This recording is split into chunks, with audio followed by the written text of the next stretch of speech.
सालाना खर्चा करते हैं ये लोग सफाई पे। आप मुझे हाथ उठा के बताओ, क्या 36 करोड़ रुपए सालाना की आपके एरिया में सफाई होती है या नहीं होती? ये प्रमाण है। जनता आज कह रही है बहरूपिया लूट रहे हैं बहादुरगढ़ नगर परिषद को, बहादुरगढ़ के खजाने को बहरूपिया लूट रहे हैं, चाहे वो भाजपा नेता की शक्ल में है या किसी कांग्रेस की शक्ल में है। मैं तो यही कहना चाहूंगा, पानी और सीवर की दिक्कतें पूरे बहादुरगढ़ में है, क्योंकि पानी और सीवर की दिक्कतों में बहुत बड़ा घोटाला किया गया है। ये अमृत योजना लेकर आए, उसके माध्यम से बहुत बड़ा 100 करोड़ रुपए बहादुरगढ़ में लगा दिए।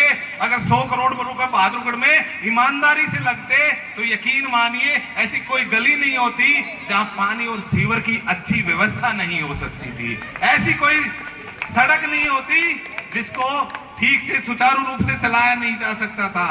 पानी और सीवर की समस्याएं है या नहीं, मैं जनता से पूछना चाह रहा हूं। ये प्रमाण है मेरी उस बात का जो इन पे आरोप लग रहे हैं भाजपा वालों पर, क्योंकि इन लोगों ने बहुत बुरा हाल कर दिया। आदरणीय साथियों, बताओ, आपके राशन कार्ड की जहां तक बात आती है, आपके राशन कार्ड को जानबूझ के राशन कार्ड में नाम गलत किए जाते हैं और उस राशन कार्ड को ठीक करने के लिए आपसे पैसे ऐंठे जाते हैं या नहीं ऐंठे जाते? ये प्रमाण है उस भाजपा की गलत नीतियों का, क्योंकि उन लोगों को सिर्फ भ्रष्टाचार से मतलब है, भय से भाजपा और भय से भ्रष्टाचार। इन लोगों ने गदर मचा दिया इस बहादुरगढ़ में। साथियों, पहले आप में से कोई गया होगा प्रॉपर्टी आईडी ठीक करवाने के लिए? कोई, मैं हाथ उठा के बताओ कोई गया है या नहीं? 15-20 आदमी ऐसे हैं जो प्रॉपर्टी आईडी ठीक करवाने के लिए नगर परिषद में गए हैं। अब मैं दूसरी बात बताता हूं भाजपा की कारगुजारियों की। जो ठीक करवाने के लिए गए हैं उसके बदले रिश्वत मांगी गई या नहीं मांगी गई? खुलेआम जनता कह रही है उनसे रिश्वत मांगी गई। वो रिश्वत कहां जाती है? भाजपा नेताओं की जेब में जाती है। भाजपा और कांग्रेस के गठबंधन यहां पे आके लूटते हैं लोगों को। और मैं यही कहना चाहता हूं साथियों, किसान परेशान, जवान परेशान, किसान परेशान, जवान परेशान, परेशान पूरा जहां है, ढूंढने पर लगेंगे तो इन सब की वजह केवल और केवल भाजपा है। जवान आज परेशान है, किसान आज परेशान है, और भाजपा ने इतनी बेकर्ती कर दी, बहुत बुरा हाल कर दिया। इसका एक और मैं आपको बताता हूं। आप ये बताओ, 400 का सिलेंडर 1100 में भाजपा बेच रही है या नहीं बेच रही? बेच रही है ना। गलती किसकी है? मैं पूछना चाहता हूं, किसकी गलती? भाजपा की। और 60 रुपए का तेल जो मिलता था वो 100 रुपए का वो लोग बेच रहे हैं। किसकी गलती?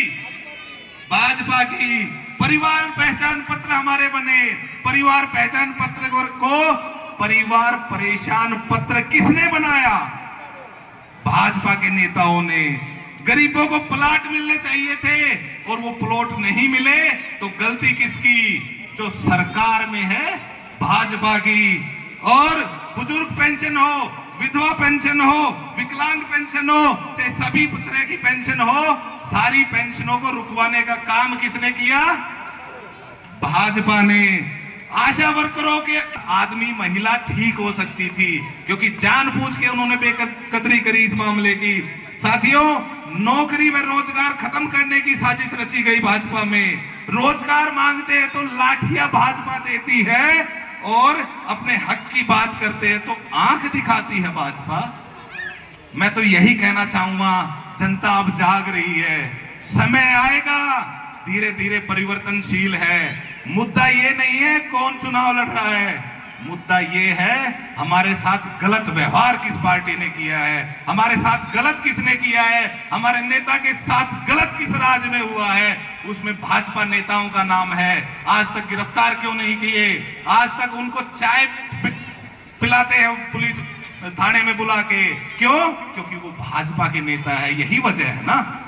मैं तो यही कहना चाहता हूं, भाजपा वालों, थारी सारी कारगुजारी है ये बहादुरगढ़ की जनता देख रही है। समय बदलेगा, समय परिवर्तनशील है, और जब जनता की लाठी में कभी आवाज नहीं होती, जनता की जब लाठी लगेगी तो ये जो दो बहरूपिया हैं जो दो देश को लूट रहे हैं और जो देश को बेच रहे हैं, इन पे भी कार्रवाई होगी।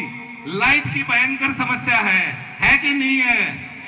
ये तो भला हो सूरज भाई हरका जितेंद्र छोटा भाई है, ये लोग मेहनत करे जावे हैं और कोई ज्यादा वोटों से चुनाव नहीं आ रहा, मैं तो सूरज ने जीता और मानू हूं।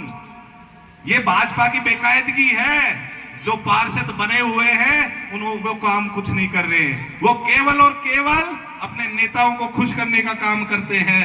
मैं तो यही कहता हूं आखिरी में, सरफरोशी की तमन्ना अब हमारे दिल में है, देखना है जोर कितना बाजुए का दिल में है।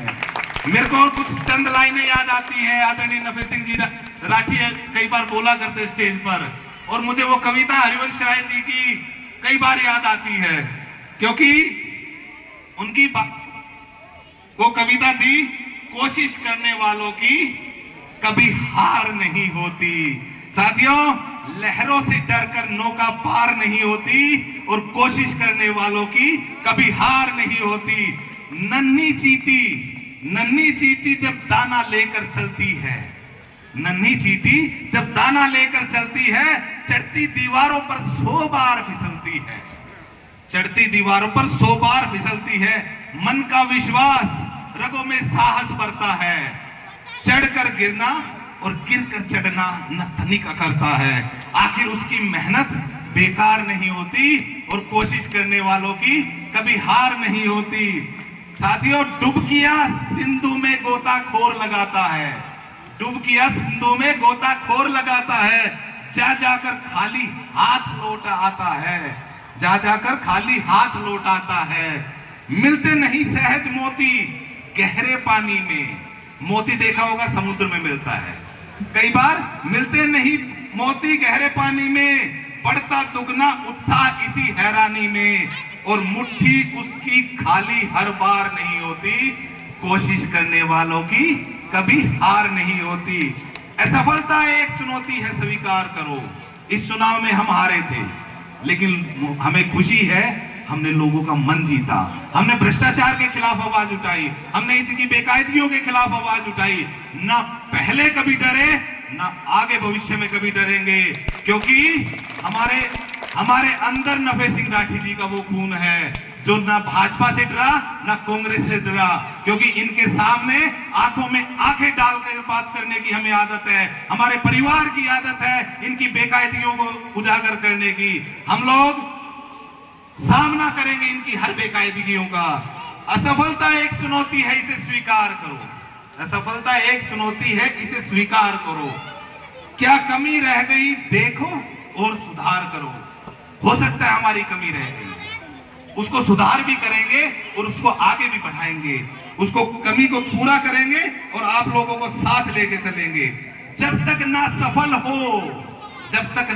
हो नींद चैन को त्यागो तुम, जब तक ना सफल हो नींद चैन को त्यागो तुम, संघर्ष का मैदान छोड़ मत भागो तुम, क्योंकि कुछ किए बिना ही यूं ही जय जयकार नहीं होती और कोशिश करने वालों की कभी हार नहीं होती। राकेश तंवर जी, आप यकीन मानिए, ये बहादुरगढ़ की वो जनता है जो आपको चुनाव जिताना चाहती है, आपको वोट देना चाहती है। आप लोगों के बीच में तरह तरह के हथकंडे अपनाने के लिए लोग आएंगे, बहरूपिया भी आएंगे और दूसरी पार्टियों के नेता भी आएंगे। उनसे पूछना 10 साल भाजपा रही, 10 साल कांग्रेस रही, तुम लोगों ने यहाँ छोटू रामनगर के लिए क्या किया? तुम लोगों ने आज तक छोटू रामनगर को पास क्यों नहीं किया? गलती किसकी है? इन नेताओं की जो सत्ता में बने बैठे हैं। और यकीन मानिए, समय नजदीक आ रहा है, उनकी सत्ता भी जाएगी और वो कुर्सी से भी नीचे उतरेंगे, क्योंकि आज के दिन जनता इनसे दुखी है। आप मुझे ये बताइए, आप वोट देंगे या नहीं राकेश जी को? ये प्रमाण है, ये प्रमाण है आपकी आने वाली भविष्य में जीत का। बहुत बहुत धन्यवाद। जय हिंद।